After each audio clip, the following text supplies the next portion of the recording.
xo'jayinim menga shu loylarni o'zi qilib beradi, suvini tashib berib turaman. Xudo xolasa hammasi yaxshi bo'ladi. Ozgina qoldi. Sabr qilib tur, deydi. Hammasi ko'rmagandek bo'lib ketadi, xudo xolasa. Sen yaxshisan, mana. Dadam, onamni duosini olib yurgansan. Xudoyim senga undan yaxshisini qilib qaytaradi. Yaxshi ham senga uylanganim, deydi. Har doim yonimdasan, har doim pulim bo'ladimi, yo'q bo'ladimi, onani kiyaman, moni yeyman demasan. Yaxshisan, yaxshi uylanganimga hech qachon afsuslanmayman, deydi. Bir oilasi boquvchisi yo'q ekan, o'g'li bor ekan.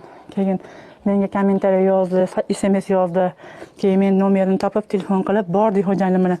Ikki xona, keyin bitta kichkina oshxonacha qurib berdik bekarga. Keyin u opa hijolat bo'ldi. Men yana YouTube'ga qo'yib yuborsanglarchi, nima degan odam bo'laman dedi. Opa, men dedim, buni dedim, mablag' bera olmaganimga nima? Qo'limdan kelgan yordam shu sizga.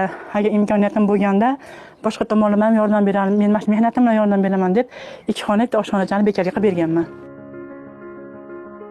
Zulfizar opaning turmush o'rtog'i Alyorbek aka ham samimiy va mehnatkash insonlardan biridir.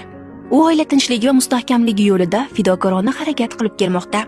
Ayoli bilan birgalikda ishlash unga quvonch va zavq bag'ishlashini qayta ta'kidlaydi. Biroq imkon qadar Zulfizar opani og'ir ishlardan asrashga, unga yengilroq yumushlarni topshirishga harakat qiladi. Bu esa ularning o'zaro hurmat va mehr-muhabbatga asoslangan hayotlariga yanada mazmun baxsh etmoqda.